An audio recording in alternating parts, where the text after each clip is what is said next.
So we open where we left off with Sonia screaming, JP Morgan, you insult my family! Child, Ramona said, girl, them people ain't paying for your bills, so why do you care? And Leah said, yep. Ramona said, get real, get real. Because it must be real. Sonia said, you don't have anybody to rely on. You just have fake friends and you don't even have Mario. As she throws food, child, Ebony was like, don't let that hit me.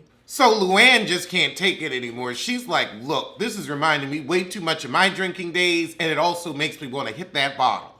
Ooh, Ebony's mama gonna put a life-altering decision on her? I'ma pass that ball right back to you, boo. So the next morning, Ramomo and Sonia talk about Ramomo's suggestion for Wells Fargo and Sonia flying off the handle. Why would you send money away from the family? Sonia, that is not your family, and your daughter ain't getting nothing from her pappy. So Ramona says, I also think you're a bit jealous of Garth. And Sonia said, well, Garth is driving me nuts. That's the point, honey. Garth should not be driving you nuts. We ain't heard that much about him. We've heard more from you than from her.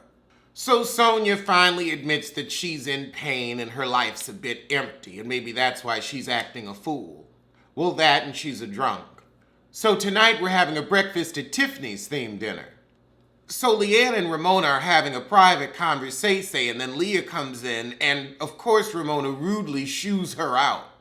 And Leah, of course, is in no mood for Ramona's attitude. So child, Leah goes off on Ramona. Oh, you can be nice to Ebony, but you can't be nice to me? And you really could have told Sonia's business. Everybody knows Sonia's business. But Leah said, I'm not going to get oysters because I'm not going to be a second-class citizen. She's a psycho who lies about tests for the ViVi and donating plasma. Oh God, and here comes Garth in the middle of the fray. She's so nasty and so rude. So nasty and so rude. So Leah's complaining to Ebony and Sonia while Ramona complains to Luann about Leah being psycho. So we working out while Ebony gets her makeup done. She said bump the bull. So Luann says, you know what, I've got so much going on. My caballoo, and a new man. I see why Sonia's jealous. Luann, you just love to say that. You love that more than a drink, and you love a drink. So Leah says, I'm going to take a vow of silence until 6, until the party, so that way I ain't got to deal with Ramomo. So as we get ready to go oyster shopping, Ebony tells the group, I'll be speaking for Leah for the rest of the day. Sonia is just pecking at Luann and her man. I guess when you're manless with nothing but time on your hands and poverty, it's what you do for entertainment. Sad to me. So now we bring up the fact that Luann married Tom and Tom once dated Sonia, and Sonia needed a new sugar daddy, a new meal ticket, a new patsy. I'm tired of your bullshit, Sonia. He was never your guy. You just fucked him. Like everybody else on the Upper East Side. And he was never really yours, Luann. He cheated on you during the honeymoon, which led to your alcoholism and a mental collapse. Oh God, now we've got Harry Dubin, and all y'all shared Harry Dubin like a group dildo. Ebony said, okay, Lou, I gotta tell you the truth about yourself. And Lou said, you gonna tell me the truth about me? Lou ready. Ebony's like, no, Luann, you just said this woman had a small brain and was a one-night fuck. Now those are true, but you ain't gotta point it out, girl. Now Sonia may be jealous of your man and your money, but you're jealous that she can still drink. So Sonia's just mad that Lou ain't spending the same time with her because she getting some dick. Well, that's how it works when you get some dick. I mean, you know, and also it really scares you that one day she is going to meet somebody and you're going to be truly and utterly alone in that stankin' townhouse. Now that's a place that needs a power wash. Oh God, and if we ever have a threesome, I'll call you first. The threesomes, they didn't, Lord. That just made me gayer. Oh, they're actually going to shuck oysters. I'd be too afraid I'd cut myself. So Leah breaks her vow of silence as we sit down to an oyster lunch and says, who's this hating heifer coming to the dinner tonight? Because I don't want her talking about me. Oh goodness, she's staying over. Sonia said, staying over? Everybody's like, lower level, lower level, lower level. Put that bitch in the basement. So everyone's getting ready for dinner. So Heather show up and she sees Sonia and Sonia's like, I ain't helping you do your hair, heifer. Child, ain't nobody helping Heather with her luggage and we bringing her right down to the basement. She's like, I don't want to be up y'all butts anyway, so I'm glad. Wow, Sonia wants to be sober around Heather because she'll say she's on pills. When Sonia wants to be sober, it's serious. Ha! Leah, you virgin on trying to be black and making me uncomfortable. You gonna say, she's doing the most, and I'm just not with it.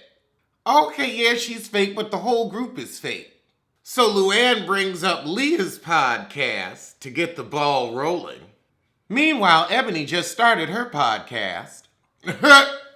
Leah said, so Heather, you have a podcast too? What about these hard drug allegations in St. Barth? And Heather said, oh, well, that was just a catchy headline. It wasn't in the article. And Leah said, yes, it was. I wasn't specifying Luann. Okay, well, all you have is sniff and snort. You do it for sport. Leah said, if somebody wants to get high with me, it's stay with me.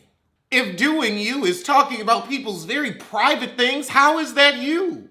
Yeah, you doing everybody else's business. But I can tell by your honker, honey, your nose is no stranger to candy. What? Wait, Luann brought Leah a joint? So Leah is reading her quote, verbatim. I opened the door and Luann handed me a joint. I'm surprised it wasn't a bump. But stronger drugs came out. I remember saying to Luann, whoa, I'm not into this. Luann is looking pissed like it's the true truth. Sonia's loving it because Sonia knows it's true too. Oh God, okay, so it wasn't Luann, it was Carol. You know Carol be getting hot. Oh, she had shrooms, loom, and a baby plume. Well, here's another great quote from Heather. I thought that Luann and I had a genuine friendship, but nothing I learned from Luann was real or worth a damn. And Heather said, yeah, that's true. I don't need to be thrown under the bus for you to gain popularity, says Luann. Ramona, why are you so averse to talking about sex? Then again, you only like the under-average Upper East Side penises. But also it's because you're not getting any. Well, that was the shit. So let's get back to the circle. We gotta talk about the you. We gotta talk about the unit, We gotta address what the hell's on your head. Say it again. We got to address what the hell is on your head. One more time. What the fuck is that? Is it a welcome mat? Is that a dead cat? We gotta talk about the unit. Yeah.